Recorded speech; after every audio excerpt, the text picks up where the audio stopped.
la Argentina.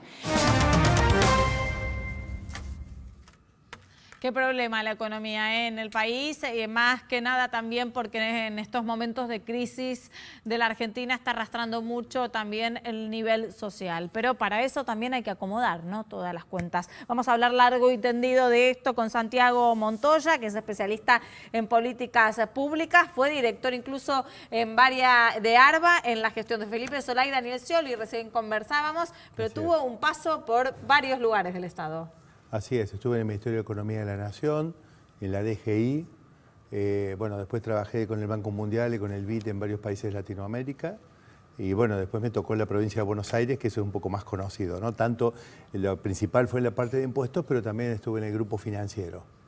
Bueno, vamos a pensar entonces, a ver si usted nos ayuda con toda la experiencia que tiene Montoya, en tratar de entender cómo hace el Estado para recaudar sin tratar de que eso ahogue financieramente a la inversión. Bueno, evidentemente, digamos, lo primero que hay que decir es que siempre el sistema impositivo lo que tiene que hacer es abastecer el presupuesto público. Esta obviedad nos pone de manifiesto que tenemos que saber cuál es el Estado que necesitamos financiar, ¿no? Es decir, hay una cuestión importante que los argentinos, es como cuando se habla de que las mafias, cuando vemos las películas estas de las mafias de los narcos, que se tiran cadáveres unos y otros, o las épocas de Don Corleone, ¿qué hacemos con el Estado? Es decir, cuando vienen unos, en realidad lo que quieren hacer es privatizar, achicar, están en contra del Estado, lo diluyen, generan incentivos para que la gente se desanime y renuncie y se vaya, les deprimen los salarios, es decir, esto lo quieren achicar, no lo quieren al Estado. Después viene otro sector político, por ejemplo, el caso de lo que son generalmente gobiernos con núcleos peronistas, generalmente digo porque en los 90 también era peronista y sin embargo lo achicó al Estado, y en general quieren tener un Estado grande. Ahora, no hay ninguno que diga qué hacemos para tener un Estado que sea sostenible y que funcione. Claro. Me parece que está claro que la sociedad argentina no quiere un Estado pequeño, pero la noticia que hay que tener es que existen Estados grandes que funcionan. Por ejemplo, No, tampoco podemos tener un Estado en el que solo sean empleados por empleados públicos constantemente. Si después hay otra parte de la sociedad que no se puede desarrollar. Exactamente, por eso en Europa del Norte nosotros tenemos el modelo de un Estado que es grande, pero que funciona. Es decir, a nadie se le ocurre tener seguridad privada, medicina prepaga, ni nada de eso, porque el Estado ya otorga los bienes.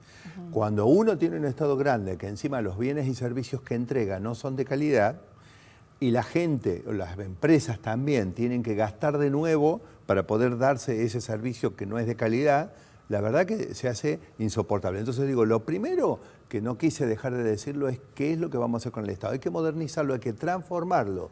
Y transformarlo significa responder a lo que usted dijo. Es decir, si yo no tengo recursos humanos organizados, capacitados, basados en tecnología, permanentemente incorporando tecnología, pero además bien organizados en términos de las misiones, de las funciones, evitar superposiciones, evidentemente nosotros estamos imponiéndole a la sociedad de sostener un Estado que no solamente es muy pesado, sino que es muy engorroso. Porque cuidado que el Estado tiene lo que es tener que pagarlo con los impuestos, y lo segundo que tiene un Estado grande cuando está desorganizado es que el Estado grande, donde aparece una oficina pública que no sabe bien qué hacer, enseguida le empieza a inventar un trámite y un papelito que usted tiene que traer para poder hacer un trámite. Entonces se arma una maraña burocrática donde cuando nosotros llegamos a las estadísticas internacionales donde dicen cuántos trámites tiene que hacer una pyme argentina para poder abrir o empezar a operar, usted se entera que Argentina está muy mal parada. ¿Por qué? Porque estamos llenos de trámites además del costo de los impuestos. Pero habiendo dicho que al Estado hay que transformarlo, no hay que tirarlo a la basura, hay que transformarlo para que responda a algún modelo que le sirva a la sociedad. ¿Mauricio Macri lo intentó hacer eso? Yo creo que no, porque él, digamos, tuvo una visión sumamente superficial. Mire, pero digo, con esto de la modernización, de intentar como llevar a algunos ministerios como algo más ágil y demás. Bueno, yo creo que la experiencia de él en el gobierno de la ciudad fue una cosa y en el gobierno nacional, a mi juicio, y déjeme que se lo fundamente, porque sé que tiene mucha audiencia, yo lo quiero hacer con seriedad, no con un contenido ideológico que de hecho creo que no lo tengo, aunque yo, digamos, soy peronista, pero no creo tenerlo ideológico. Mire, existe un Estado como el que supuestamente el expresidente Macri podría haber hecho funcionar con su lógica, que era la de incorporar masivamente CEOs. Es decir, lo que le quedó a toda la gente de qué es lo que intentó hacer Macri, bueno, trajo de vengan que acá están todos los exitosos que ganaron plata en Argentina y en el resto del mundo y van a venir y van a hacer funcionar el Estado que estos estúpidos burócratas peronistas que estuvieron antes no fueron capaces de hacerlo funcionar. Bueno. ¿Cómo funcionó? Mal. Mal. ¿Por qué? Porque para hacer lo que el expresidente quería, existen modelos. Por ejemplo, el modelo típico es el neozelandés, también está el australiano. Usted, primero que el propio sistema educativo desde chiquitos los prepara para que las herramientas que tienen les sirvan para gestionar el sector privado y el público. Pero además el sector público está organizado de tal manera que siempre existe una matriz de misiones y de funciones con resultados mensurables y se maneja en base a algo que se llama contratos de gestión. Entonces, usted que tiene en Nueva Zelanda, por ejemplo, usted tiene una alta tasa de transferencia de gerentes públicos y privados. Es decir, supongamos, un director nacional sería acá, yo qué sé, de algún área del Estado, no sé, del INDEC, en una de esas termina su contrato de gestión de 3 años, o sea, no es empleo público permanente, y como ha hecho una buena tarea y ha sido medida esa tarea con indicadores, alguien en el sector privado lo invita a firmar un contrato de gestión para llevar a cabo una gestión privada en esta área. Acá, cuando termina de su contrato... Acá no pasa eso. Claro, acá se arman consultoras o acá es muy fundaciones. Es muy frecuente que los estándares de gestión del sector privado y del sector público en Nueva Zelanda o en Australia son similares, pero para eso la estructura del Estado está preparada. Macri, yo entiendo el expresidente Macri, con una visión que yo diría que ha sido prácticamente, no sé si decir suicida, superficial, improvisada o qué, la verdad prefiero, en todo caso mejor me lo ahorro al calificativo, pero la verdad que meter CEOs en la cultura del sector público argentino es mandarlos al fracaso. Y yo le quiero decir algo, yo espero ahora que tanto los del sector público como los del sector privado especialmente, que muchas veces siempre han sabido tener una soberbia respecto al gerente público, es verdad que hay gerentes públicos que no son muy efectivos, sí, pero espero que los exitosos empresarios privados que han entrado masivamente al Estado y han fracasado, respeten ahora las dificultades que tiene llevar a cabo la gestión pública, porque sabe lo que es trabajar con... para ellos es muy fácil en el sector privado, si vos no haces esto yo te despido. Claro. En el Estado esto no se puede hacer. Y además de esto... Pero ese es el problema de seguir tomando gente y agrandando el Estado. Si después no los pueden despedir, estamos ante un sistema en el que solo la gente va a conseguir empleo en el empleo público. Exactamente. Bueno, pero para esto, otra vez, digamos, si nosotros vamos a tener un Estado grande, tenemos también, así como acabo de decir que el expresidente Macri fue un suicidio lo que hizo de meter todos esos CEOs al Estado a que fracasen todos, y eso lo sufre la gente, ¿no? La verdad que fracasen ellos no nos tendría que importar, el problema es que lo sufre la gente. Claro, las consecuencias son de todos. Ahora, al tener un Estado grande, usted tiene distintos modelos. Por ejemplo, vamos al tema francés. Usted tiene la gran escuela de servicio público francesa. Yo he estado ahí varias veces, he visitado eso.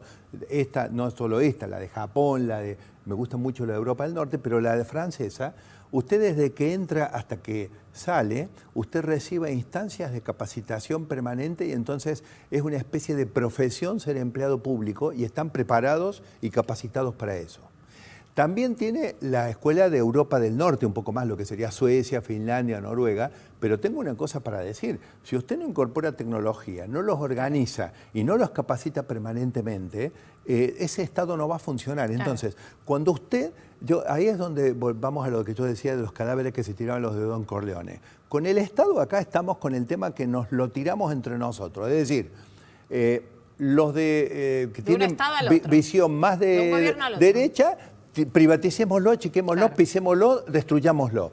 Y los otros, no, vengan, entren un montón de empleo y no les damos las herramientas para que hagan la tarea. Entonces, verdaderamente creo que nosotros estamos perdidos con el tema del Estado. Usted empezó preguntándome por el financiamiento, yo le empecé por esto, ¿no? Porque no quiere abordar el tema. Bien, es muy interesante el punto. Porque yo, en mi experiencia, lo que tengo para decirle a su audiencia es que es un barril sin fondo. Si nosotros no logramos, como el ser humano tiene demandas que son crecientes, Si yo voy a tener un Estado grande y no voy a ser capaz de profesionalizarlo, de transformarlo, de hacerlo eficiente, yo verdaderamente no va a haber plata que me alcance para atender esos gastos. Ahora, y dentro del gobierno de Alberto Fernández, ¿quién encara entonces ese desafío? Bueno, acá... ¿O todavía no se está pensando? No, yo la verdad que se esté pensando no lo sé. Sí sé que Gustavo, ahí está Gustavo Vélez. A ver, ¿por qué lo menciono a Gustavo Vélez? Porque en los años 90, si bien me parece que la visión sobre el papel del Estado era más parecida en cierta medida a lo que intentó hacer Macri, aunque esta vez me parece que aquella vez lo hicieron mejor que ahora, Gustavo Vélez, a la parte del Estado que seguía siendo Estado, él había diseñado unas políticas de cargos críticos para tratar de tener profesionales de cierto nivel, evaluación de desempeño. Y fíjese usted que la Secretaría de Hacienda, lo que era la DGI, que después se transformó en AFIP, el Banco Central, en cierta medida lo que terminó siendo ANSES, después que parte fue a la AFIP cuando se transformó en AFIP, sí. Han sido sólidas burocracias bastante eficientes del Estado. Es decir, yo sé que a la gente no le gusta que cobren impuestos, vos lo que no podés negar es que la AFIP tiene un alto nivel profesional. Antes era también la Secretaría de Hacienda, así el Banco Central, no sé cómo siguen siendo hoy. No, pero recién en la venta hablábamos, ¿no?, de la recaudación impositiva. Es necesaria, obviamente, a nadie le gusta pagar impuestos, pero también es necesaria. Bueno, el tema es que uno paga, se le va la mitad del sueldo en impuestos y después no lo ve reflejado en la sociedad. Habiendo dicho lo primero, que es el Estado no puede ser así amorfo, lo segundo que voy a decir es que estamos cobrando los impuestos de la peor manera, porque nosotros, digamos, por lo menos me gustaría brevemente, si hace falta, decir que en realidad la Argentina empezó sustituyendo, creo que era impuesto sobre las actividades lucrativas, con una tasa de IVA de 13%, que fue la primera tasa de IVA. De ahí pasamos a 15, actualmente estamos en 21, pero fíjese que bien cobrado el IVA, como el caso de Nueva Zelanda, por ejemplo, que es benchmarking mundial, usted tiene 15 puntos de IVA en Nueva Zelanda y 10,3 de PBI de recaudación de IVA. En Argentina nosotros tenemos 21 puntos de IVA, que es el valor agregado, porque el IVA es impuesto al valor agregado y el PBI es equiparable, o sea que 21 puntos de IVA dan una recaudación teórica de 21 puntos de PBI. Por después son menos porque hay muchos exentos. Pero digo, mientras que Nueva Zelanda es casi el 70%, nosotros estamos en 7,1 para 21 puntos. Es decir, nosotros estamos en 1/3 y ellos en más de 2/3. Ahora, note usted que si tuviéramos la alícuota inicial de 13 puntos, y lo cobráramos como ellos, en lugar de 7 puntos del PBI estaríamos cobrando 8 o 9 y tenemos 21. Entonces, ¿cuál es el problema? Que el no haber gestionado bien los impuestos, como se dice over the time, a lo largo del tiempo, lo que ocurre es que ha hecho que a través de parches hayan ido creando una maraña de otros impuestos para tapar el agujero de, por un lado, un Estado voraz, y del otro lado, digamos, unos impuestos que se cobran mal, porque si usted cobrara bien el IVA, bien lo que se llama el mal llamado impuesto a las ganancias, y algunos impuestos internos de más, nosotros deberíamos tener el núcleo del sistema impositivo, pero resulta que después vemos estudios que tenemos 180 impuestos. Entonces, para terminar, esto digo, el golpe de gracia al sistema impositivo se lo da, a mi juicio, la desafortunada reforma constitucional del 94 en el capítulo económico.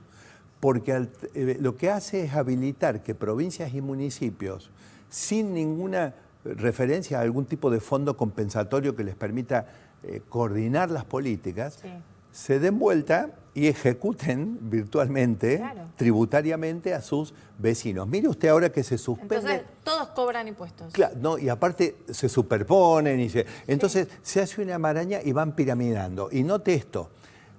Yo, por ejemplo, una medida con la cual no estuve de acuerdo, que se pudo haber hecho mejor, es cuando ahora les permitieron a las provincias, la última ley, suspender los compromisos del pacto fiscal.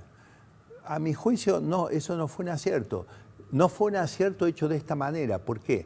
Porque las provincias se dan vuelta y sus municipios y empiezan a meterles tasas por todos lados, a aumentar, que son tasas e impuestos que no se pueden descontar de un producto que uno quiere exportar. Entonces Argentina, que necesita dólares y que necesita reactivar la economía, llena de impuestos que después no se pueden exportar y por lo tanto reducen la competitividad de la economía. A mi juicio, debió haberse comprometido a las provincias que se suspendían los beneficios del pacto fiscal, pero que no graben actividades exportadoras. Pero entonces volvemos al círculo vicioso. Como el Estado necesita dinero, no quiere bajar ningún tipo de impuestos. Entonces recauda. Se inventan impuestos como el impuesto al cheque, que quedó desde aquella época de Duhalde y nunca más, todos los presidentes prometieron sacarlo y no lo sacaron. A su vez, eso después no se puede traducir tanto en políticas públicas porque nunca alcanza, porque hay que pagar deudas y demás. Siempre estamos como en un círculo no virtuoso, sino vicioso, que no se corta en algún punto. Bueno, y así no somos atractivos para ningún tipo de inversión. Mauricio Macri prometió una lluvia de inversiones que era imposible porque no somos atractivos como país con tantos impuestos. Es así, yo creo que él evidentemente ahí no acertó ninguna y ahora, digamos, bueno, Guillermo Calvo, que es un hombre insospechado en su capacidad técnica, que siempre acertó en sus pronósticos, bueno, lo que piensa, según sus declaraciones, fueron que, bueno, que un gobierno con base peronista está mejor preparado para hacer cambios estructurales. Yo estoy esperando que ese tiempo empiece. Que ese tiempo empiece. Bueno, usted hablaba recién de una maraña impositiva prácticamente y mire, no fue preparado, pero también nuestro columnista Facundo Sonati hablaba de una maraña impositiva que la vamos a tratar en el segundo bloque. Lo invito a quedarse. Muchas gracias.